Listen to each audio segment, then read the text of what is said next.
Halo Sobat Mahasiswa, kita kembali di seri pembelajaran mengenai pengantar pengelolaan keuangan negara.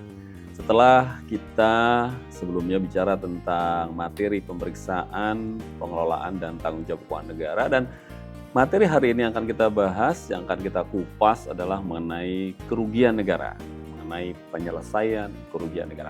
Dan mengenai hal ini, hari ini kita sudah kedatangan tamu yang luar biasa, dosen dari PKN STAN, Bapak Kusmono. Beliau pakar di bidang hukum. Dan beliau kita akan tanya-tanya mengenai hal ini.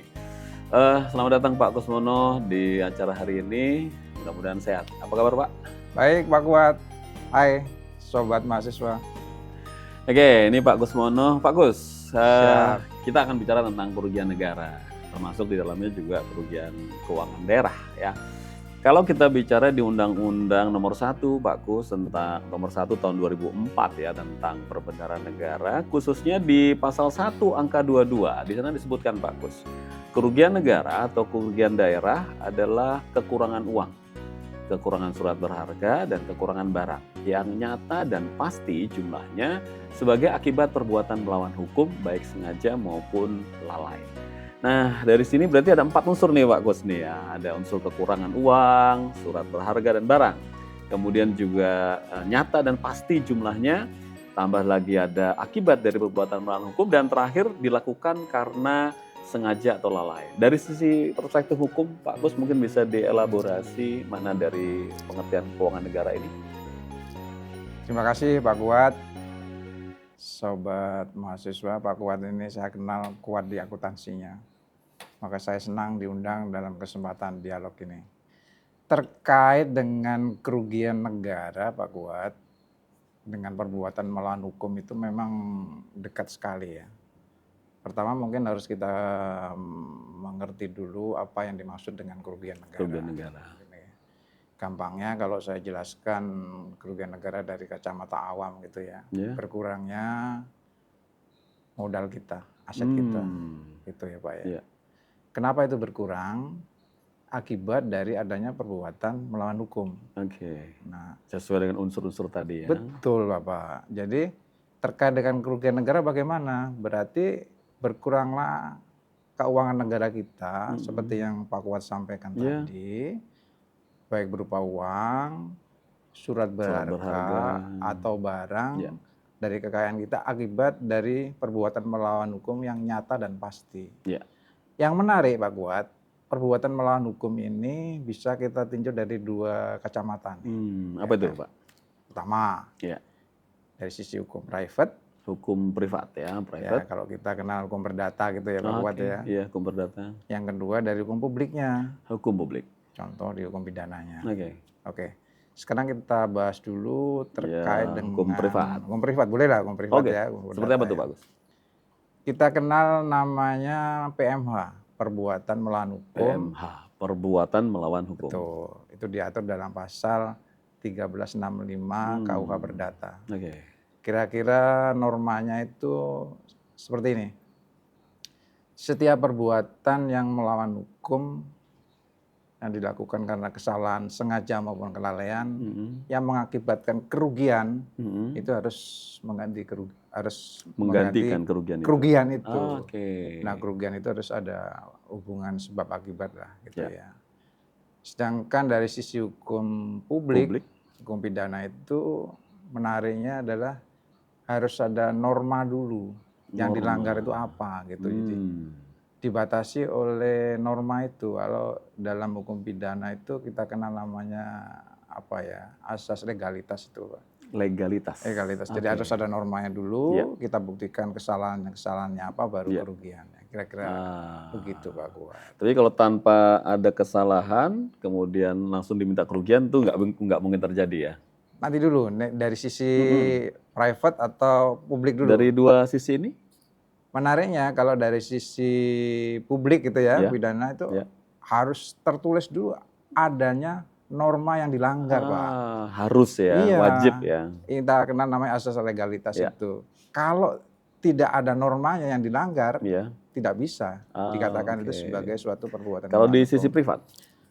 Nah ini yang menarik ini. Sisi private itu perbuatan melawan hukum dari sisi sejarahnya itu berkembang. Dari awalnya itu perbuatan melawan hukum kita artikan sebagai suatu pengertian seperti di hukum publik. Jadi harus yang dinamakan melanggar aturan itu, melanggar norma itu yang tertulis. Kalau nggak ada tertulis, bukan merupakan suatu perbuatan melawan hukum. Tapi ini dianggap tidak adil, karena mengatur kepentingan orang perorangan toh. Ya. Jadi akhirnya berkembang, termasuk norma-norma yang tidak tertulis pun, sepanjang itu merugikan orang lain dan dapat dibuktikan, itu termasuk konsep perbuatan melawan hukum itu. Nah, di sini kan dikatakan juga Pak, perbuatan melawan hukumnya itu baik sengaja maupun lalai. Kalau kelalaian itu yang seperti apa sebenarnya Pak? Atau sengaja itu yang seperti apa itu? Orang melakukan perbuatan hukum sengaja itu kan sebenarnya agak aneh gitu ya. Sengaja itu kalau orang Jawa Timur itu apa? Nekat gitu ya. Jadi nekat kan tahu kan adik-adik ya, yang nekat ya. Artinya apa? Nekat. Sengaja. Normanya itu udah tahu sudah dia. Ada. Dia tapi tahu ada aturan. Ada aturan nggak boleh. Dia langgar. Break the law. Waduh, makanya wah ini nekat. Nah kalau lalai? Nah, kalau lalai itu ya kalau saya bilang sih apa ya, apes lah gitu ya. Apes itu gimana ya? Gini Pak Kuat. Apes itu dia sebetulnya tahu gitu loh. Bahwa itu nggak boleh. Tapi karena sesuatu hal dia lupa. Ketidaksengajaan sebenarnya itu. Bisa bilang begitu? Bisa jadi seperti itu. Tapi itu termasuk perbuatan melawan hukum. Kelalaian ini. Karena ada kerugian di pihak lain ya. Betul. Jadi ini yang kalau menurut saya kelalaian itu di luar batas kemampuan kita sebagai manusia. Misalnya saya tahu Pak, itu nggak boleh. Tapi ada suatu prosedur yang saya lewati. Yang harusnya ada A, B, C, saya langsung loncat. C, B, C, D. Zigzag. Loncat gitu. Nah berarti kan, waduh saya lupa ya. Baik Pak Gus, kembali ke konteks kita kan bicara keuangan negara nih. Contohnya apa nih Pak? Perbuatan-perbuatan melawan hukum, baik sengaja atau karena kelalaian yang dampaknya mengakibatkan kerugian bagi negara. Contoh yang paling nah gini, perbuatan melawan hukum itu terkait dengan kerugian negara berarti kita harus bicara keuangan negara Pak. Juga ya harus tahu ya. Di sesi minggu lalu kita sempat diskusi ya tentang definisi keuangan negara betul. Itu ya. Bagaimana definisi keuangan negara, ruang lingkupnya itu didefinisikan demikian luas Pak Kuat. Sangat luas. Ya, sangat luas ya. Nah, kalau itu sengaja itu, ya itu tadi, bahwa ada aturan yang nggak boleh dilakukan, tapi dia nekat melakukan itu. Contohnya apa nih Pak? Misalkan di pengadaan barang dan jasa mungkin? Contoh yang paling gampang kalau terkait dengan PBJ adik-adik, pengadaan barang dan jasa itu kita tidak boleh menerima gratifikasi gitu ya. Kita tahu nggak boleh ya. Tapi karena si penyedia barang dan jasa itu senang dengan dapat pekerjaan sebagai rasa terima kasih gitu ya. Kasihlah dia, wah ini karena misalnya Pak Kusmono dosen, laptopnya udah jadul nih, kita ganti aja yang terkini deh gitu.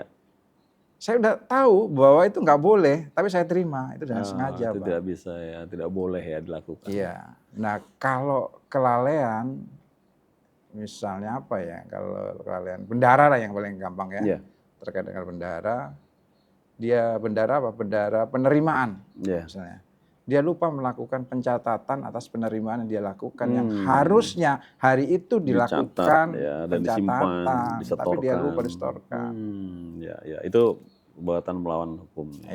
Dan dampaknya nanti ke penyelesaian kerugian negara itu. Siap. Begitu.